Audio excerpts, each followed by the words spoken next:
제가 오늘 말씀을 전하기 전에 우리 성아름 자매 이제 세 가족 이렇게 여러분에게 소개를 했는데 옆에 계신 분이 누구신가 제가 했어요. 근데 보니까 어머니 되시네요. 우리 김명자 귀한 자매님. 잠깐 좀 함께 일어나실래요? 세 분이 좀 다시 한번 일어나시죠. 이렇게 한 가족입니다. 어머니신데 제가 여기 체크를 잘 못 봐가지고 함께 인사를 이렇게 축복을 못했어요. 한번 축복의 박수 크게 보내주시기 바랍니다. 네, 고맙습니다. 김명자 자매님이 되십니다. 우리 세 분 꼭 예배 후에 저를 뵙고 이렇게 가시면 고맙겠습니다. 자리에 앉으시기 바랍니다. 고맙습니다. 할렐루야.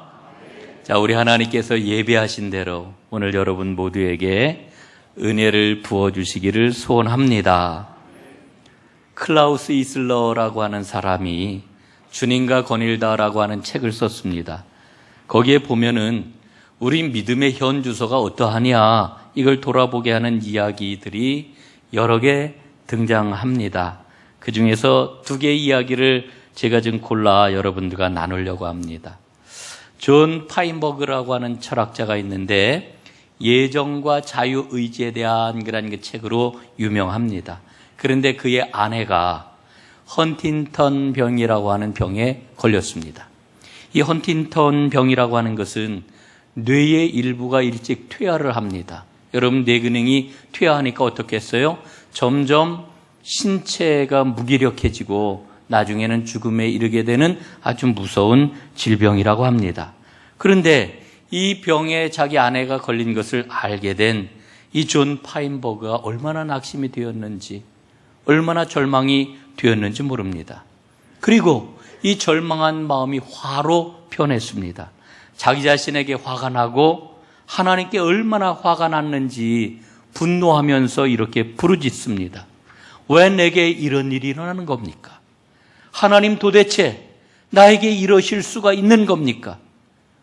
이 자기 아내가 그 병에 걸린 것을 받아들일 수가 없어서 하나님 앞에 이렇게 항의를 했던 거지요. 그런데 이분의 이야기를 들으면서 제 마음속에 생각이 들었습니다. 이런 일은 우리에게도 일어날 수 있는 일이구나 하는 그런 생각이 들었습니다. 또 한 가지의 이야기는 필립 얀시에 대한 이야기입니다. 여러분 필립 얀시는 우리 시대에 아주 뛰어난 기독교 작가이지요. 이 필립 얀시가 어린 시절부터 지금까지 지내왔던 믿음의 여정을 돌아보면서 이렇게 고백을 해요. 나를 되돌아보면 나는 나의 선행과 악행을 늘 저울로 달아왔던 것을 봅니다. 그것은 내 마음속 깊은 이미지 속에 항상 하나님께서는 미달점을 찾아내시고 그것을 계산하시는 하나님으로 그 하나님 이미지를 간직하고 자라왔기 때문입니다. 그런데 제가 나중에 보니 냉혹한 율법을 기어코 깨뜨리시는 자비롭고 관대하신 하나님, 그 하나님을 인격적으로 만나기 전에는 하나님에 대해서 제대로 알지 못하였던 거지요. 그 하나님을 만나기 전까지는 계산하시는 그 하나님 이미지가 내 마음속에 계속해서 작동이 되었던 겁니다. 어째서 나는 좀 더 어렸을 적에 복음서의 하나님, 그 자비로우신 분을 만나지 못하였던 걸까요?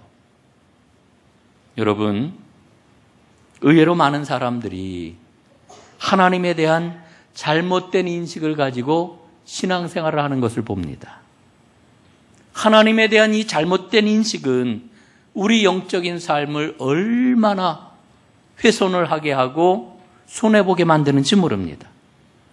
여러분, 사람들은요, 하나님을 자기의 생각 속에 가두려고 그래요. 자기의 틀 속에 하나님을 집어넣으려고 해요. 그러니 그 하나님이 얼마나 축소된 그런 하나님이시겠습니까? 심지어는 하나님을 통제하려고 해요. 제가 이렇게 얘기를 하면은, 에이, 목사님, 그게 될 법이나 한 이야기입니까? 이렇게 반문하시는 분도 있겠습니다만은 실상이 그렇습니다. 실상이. 여러분, 왜 사람들이 이와 같이 하나님을 자기의 틀 속에 가두려고 하는 경향을 가질까요? 그 이유가 있습니다. 복음을 누리지 못하기 때문에 그래요. 신앙생활을 하면서 예수님을 생명의 주님으로 만나지 못하고 예수님을 그저 종교생활의 모범이나 종교생활의 잣대로만 여기기 때문에 이런 일이 생기는 겁니다. 팀 켈러는 우리 신앙을 두 가지로 설명을 해주고 있지요. 첫 번째는 율법주의로 표현이 되는 종교행위, 또 한 가지는 은혜로 표현이 되는 복음, 율법과 복음이라고 하는 것을 가지고 우리의 신앙을 설명을 합니다. 이 팀 켈러가 쓴 센터 처치라고 하는 연장물이 있습니다. 3권의 책으로 되어 있는데 이 센터 처치 제1권을 보면은 종교와 복음 비교표라고 하는 우리가 좀 주목해야 될 표가 제시가 됩니다. 거기에 9가지를 가지고서 종교와 복음을 비교하고 있습니다.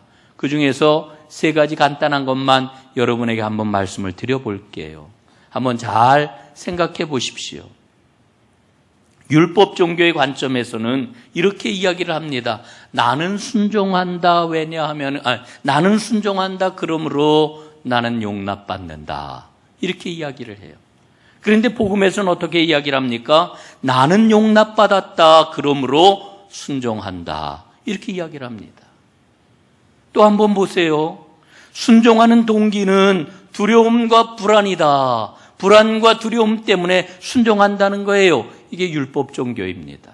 그러나 복음은 순종하는 동기는 감사와 기쁨 때문이다. 여러분, 우리가 살아가다가 종종 어려운 일을 만나잖아요. 상황이 잘못될 때면 율법 종교에서는 어떻게 하느냐? 나에게 화를 내고 하나님께 화를 냅니다. 나에게 분노하고 하나님에게 분노합니다. 왜냐하면은 욥기에 보면은 욥의 친구들이 나오잖아요. 욥의 친구들이 갖고 있는 세계관이 어떤 겁니까? 좋은 사람이라고 하면은 당연히 편안한 삶을 살아야지. 이게 당연한 것 아닙니까? 이렇게 믿기 때문에 어려움을 당하면 하나님한테 분노하는 거예요. 이럴 수 있냐고. 그러나 복음에서는 어떻게 이야기를 해요? 상황이 잘못될 때면 씨름을 해요. 훈련을 허락하신 하나님께 그런 시련 가운데서도 아버지의 그 사랑을 베푸실 것을 확신하고 오히려 씨름을 하고 감사하는 거예요. 이게 복음입니다. 여러분, 나는 복음 가운데 거하고 있나요? 아니면은 종교 생활을 하는 율법주의자인가요? 필립스는 일찍이 이야기를 했어요. 우리의 하나님, 우리가 믿고 있는 하나님은 왜 이렇게 작은지 모르겠다. 예? 여러분, 우리 믿음을 정말 주님 앞에 정직하게 돌아보면은 잘못된 하나님 개념을 갖고 있을 확률이 매우 높습니다. 만약에 그렇다라고 하면 우리가 갖고 있는 하나님 생각을 수정해야 합니다. 그래야 복된 삶을 살 수 있어요. 오늘 본문은 그것을 우리에게 일러주고 있습니다. 세례 요한 이야기예요. 여러분, 세례 요한 이야기를 우리가 볼 때, 복음서를 통해서 이 세례 요한 이야기를 만날 때 세례 요한과 예수님의 관계는 일방적이지 않다라고 하는 것을 우리는 보게 되어요. 평면적이지 않다라고 하는 이야기입니다. 하나의 관점만 가지고서는 예수님과 요한 사이의 관계를 제대로 이해할 수가 없어요. 오늘 마태복음 본문에서 세례 요한은 감옥에 갇혀 있습니다. 여러분, 요한이 왜 감옥에 갇히게 되었습니까? 당시 분봉왕이었던 헤롯 안디바가 있었는데 이 헤롯 안디바는요, 자기의 이복 동생인 빌립의 아내 헤로디아를 보고 욕심을 품어가지고 그 헤로디아를 빼앗아가지고 재혼을 했습니다. 이게 얼마나 잘못된 일이에요. 얼마나 부끄러운 일이에요. 얼마나 불의한 일이에요. 그러나 모든 사람들이 아무 소리도 하지를 못합니다. 그 이유가 어디에 있었느냐 하면은 헤롯이 갖고 있는 권력이 무서웠기 때문에 아무 말도 하지 못하고 꼼짝하지 못했던 것입니다. 그런데 세례 요한은 분봉왕 헤롯 안디바를 향하여 이 일은 불의한 일이요, 이 일은 부끄러운 일이요, 이 일은 하나님 앞에 악한 일이요. 여러분, 이렇게 외쳤더니 어떻게 되었을까요? 미움을 샀습니다. 그래서 결국은 감옥에 갇히게 된 거지요. 그런데 세례 요한이 이렇게 감옥에 갇혀서도 이 요한의 관심은 온통 예수님에게 쏠려 있었습니다. 예수님이 과연 메시아일까 기대를 하면서 세례 요한은 예수님의 말씀 한마디, 예수님이 행하시는 그 모든 그런 일에 대해서 하나하나 관심을 놓치지 않고 주목을 하고 있었던 겁니다. 여러분, 그런데 요한복음 말씀을 보면은요, 좀 의아하게도 요한복음 1장에 세례 요한이 예수님에 대해서 증언하는 말씀이 맨 처음에 등장을 해요. 1장 29절에 보니까요, 이런 말씀이 기록이 되어 있어요. 보라, 세상 죄를 지고 가는 하나님의 어린 양이로다. 여러분, 요한이 지금 이야기했던 이 말씀의 의미가 뭡니까? 예수님은 구원의 주님이시라고 하는 거예요. 율법을 완성하시는 분이라고 하는 거예요. 성전을 대체하시는 분이라고 하는 선명한 복음의 노선을 드러내고 있는 그와 같은 대목인 것이지요. 여러분, 요한복음은 특히 마태복음과 비교해서 보게 되면은 아주 처음부터 그냥 딱 까놓고 완전하게 예수님이 어떤 분이신지, 예수님이 누구이신지 복음을 선명하게 드러내놓는 복음서가 바로 요한복음입니다. 그런데 오늘 우리가 읽고 있는 이 마태복음은 우리가 지금 11장을 읽고 있습니다마는 쭉 1장부터 11장을 읽어 내려오기까지 예수님이 어떤 분이신지 여전히 알 수가 없어요. 예수님이 누구신지 16장에 가서야 베드로의 고백을 통해 가지고 예수님이 누구이신지 그때서야 드러납니다. 베드로가 16장 16절에서 이렇게 고백을 하지요. 주는 그리스도시요 살아계신 하나님의 아들이십니다. 여러분, 베드로가 이런 고백을 하였을 때에 예수님이 얼마나 좋아하셨어요. 이야, 이게 제대로 내가 가르쳤구나, 나를 제대로 알아보는구나, 너무나 좋아하셨어요. 그래서 베드로를 칭찬하시지요. 그리고 베드로에게 놀라운 축복을 말씀을 하십니다. 그런데 의아한 거는요, 이렇게 말씀을 하시고 나서 곧바로 예수님이 엄히 경계하십니다. 뭐라고 경계하시는 거 아니? 자기가 그리스도인 것을 아무에게도 이르지 말아라. 예? 이게 무슨 이야기예요? 당신이 그리스도라고 하는 것, 메시아라고 하는 것, 어느 누구에게도 이야기하지 말라는 거예요. 여러분, 왜 이런 일이 일어나는 거 아니?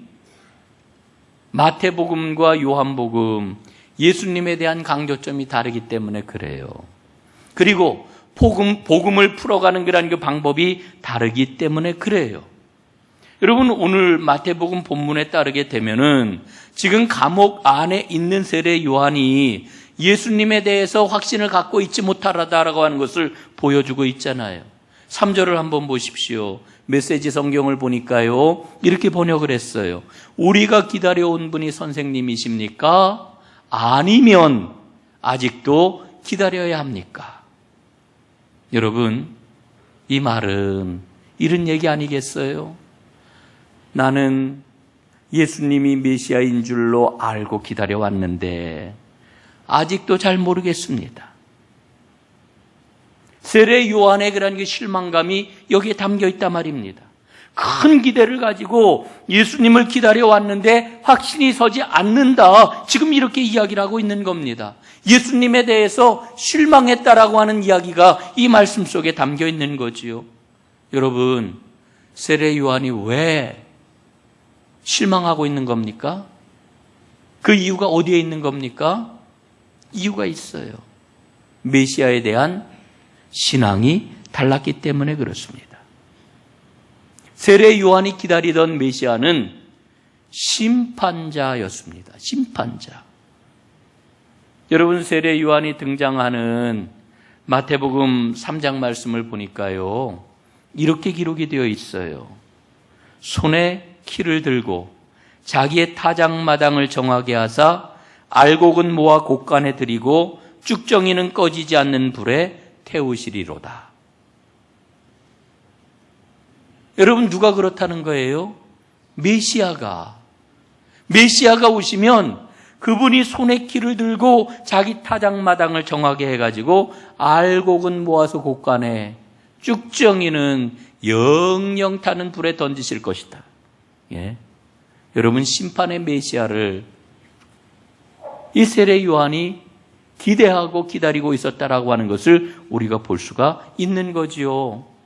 여러분, 이 말씀 다음에 어떤 말씀이 나오느냐 하면은 세례 요한이 이렇게 이야기를 해요. 나는 물론 너희에게 세례를 주거니와 내 뒤에 오시는 분은, 그분이 누구예요? 메시아는 불과 성령으로 세례를 베푸실 것이다.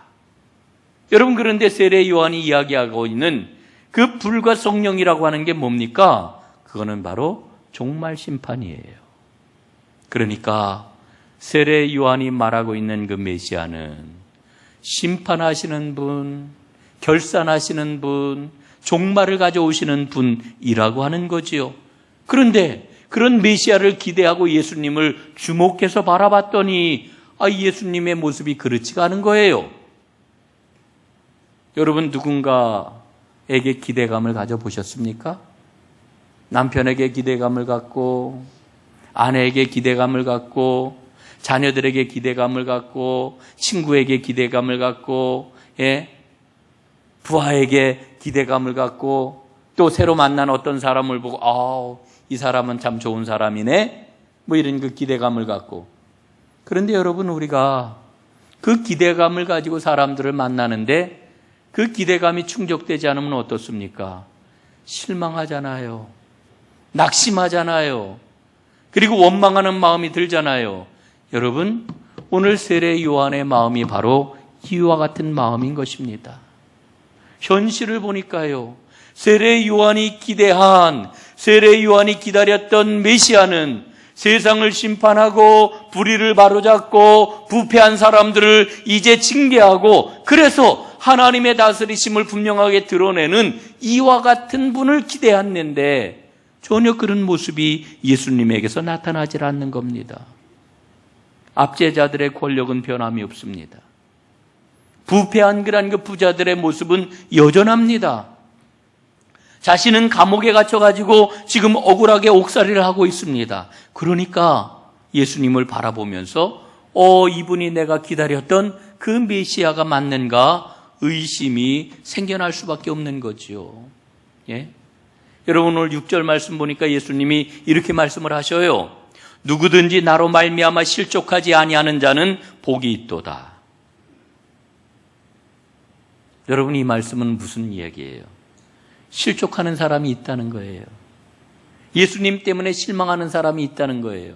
그리고 대표적으로 그 사람이 누구라는 거예요? 세례 요한이라고 지금 말씀을 하고 있는 거예요. 여러분, 예수님 때문에 지금 세례 요한이 실족하고 있어요. 실족하고 있는 겁니다. 여러분, 요한이 왜 실족했어요? 자기 생각 때문에 실족하고 있는 것 아닙니까? 자기 생각, 자기 판단, 자기의 기대감, 이게 강하니까 지금 실망을 하고 있는 것입니다.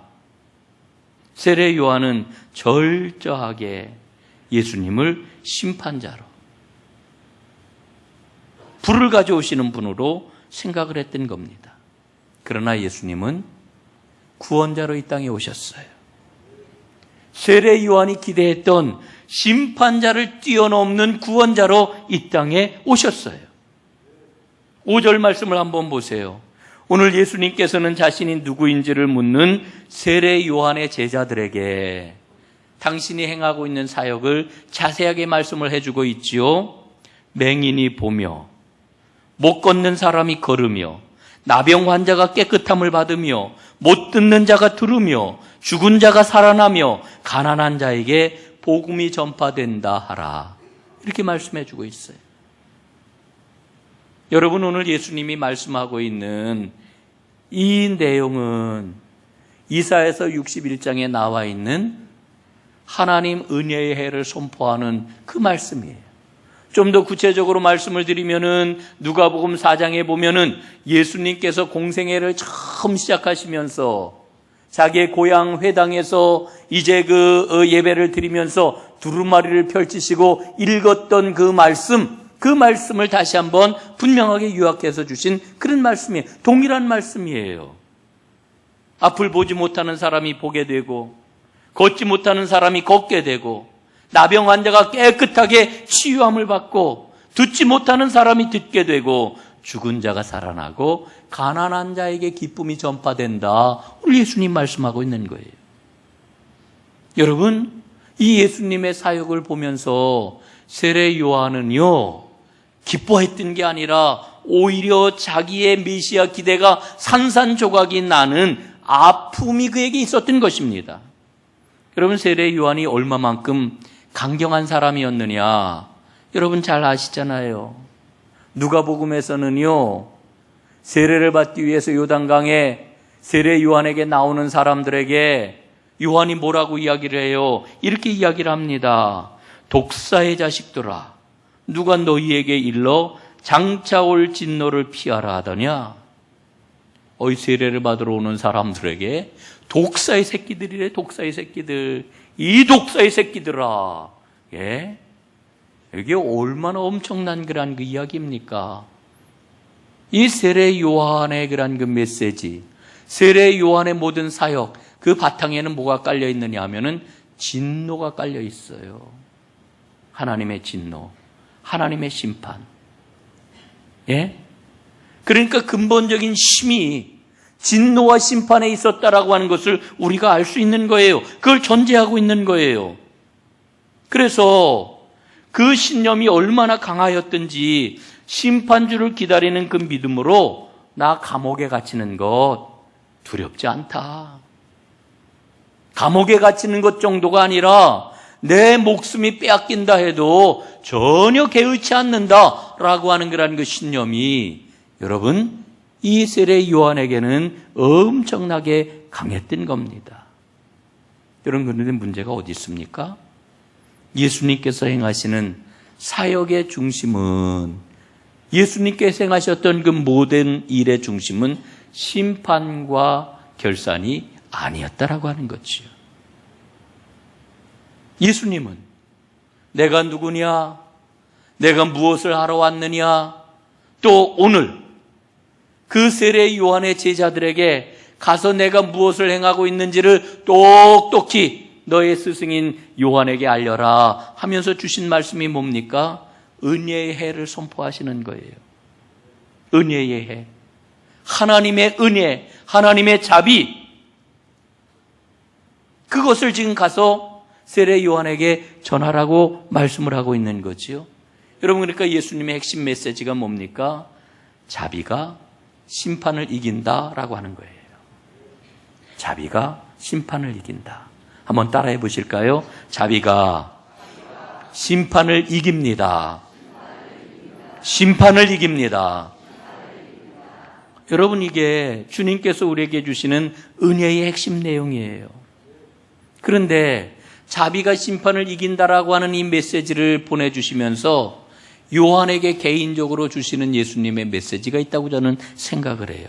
그게 뭘까요? 요한에게 이렇게 말씀하시는 거예요. 요한아, 이제 내 생각을 내려 놓으렴. 내 생각보다 더 큰 사역, 근원적인 사역을 내가 하고 있단다. 이걸 말씀하고 있는 거예요. 예수님이. 여러분, 예수님께서는 가난한 사람, 약한 사람, 소외된 사람, 죄인들에게 주의 은혜의 해를 선포하시기 위해서 이 땅에 오셨어요. 그리고 이 말씀이 오늘 너희 귀에 응하였다 분명하게 말씀을 하시면서 당신이 무엇을 해야 되는지를 분명하게 하셨던 겁니다.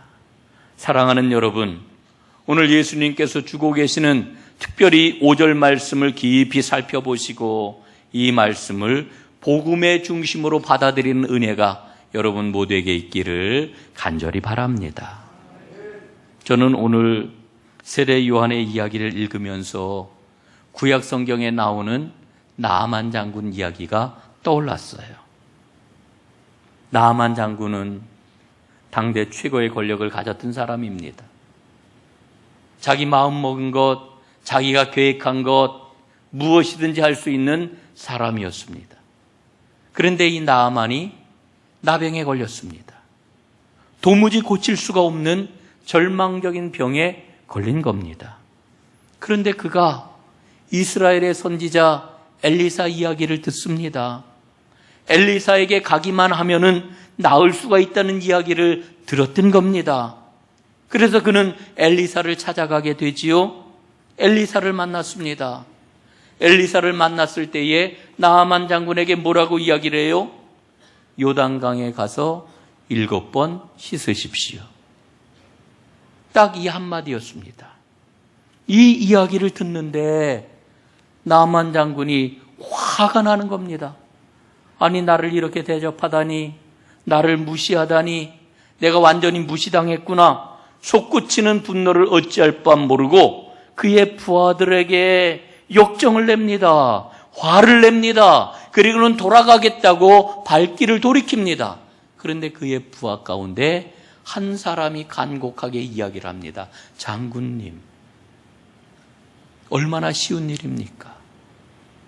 얼마나 간단한 일입니까? 그저 그 말씀대로 하기만 하면 나을 수 있다는데 그거 못할 게 뭐가 있겠습니까? 마음을 한번 돌이키시지요. 그 이야기를 듣고 나아만이 어떻게 해요? 자기 생각을 내려놓습니다. 하나님의 사람 엘리사의 말을 받아들였습니다. 요단강으로 가서 7번 물에 들어갔다 나왔다, 들어갔다 나왔다를 했습니다.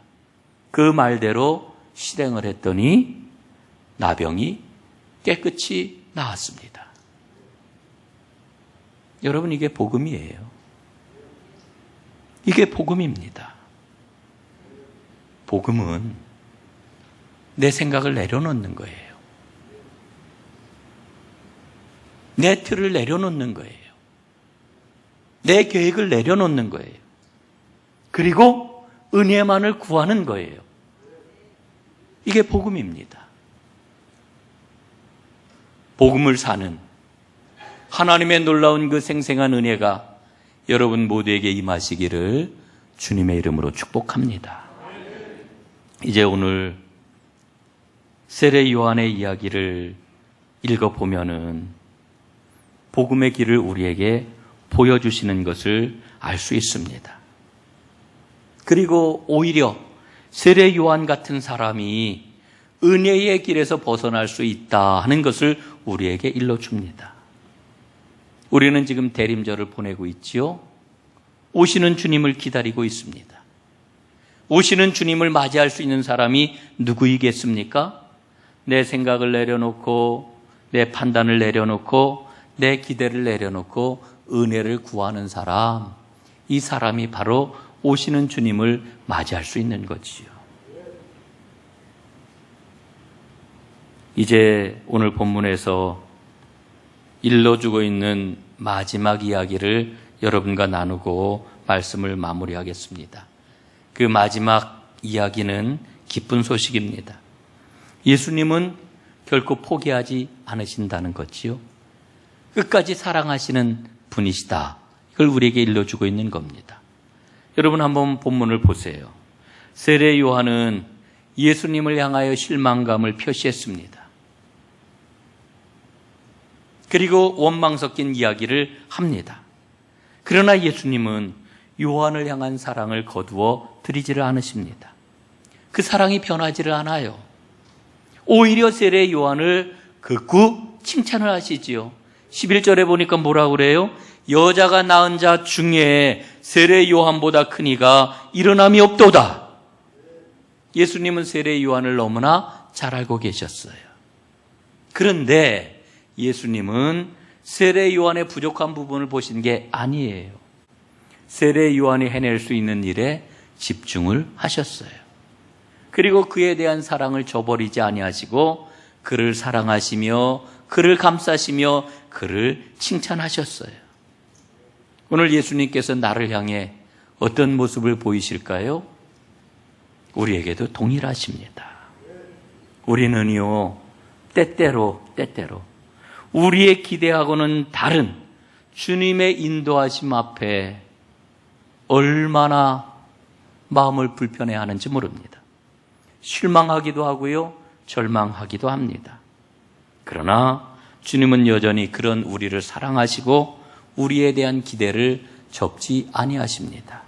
그 주님의 사랑과 은혜 가운데서 오시는 주님을 잘 맞이하는 여러분 모두가 되시기를 간절히 소원합니다. 기도하겠습니다.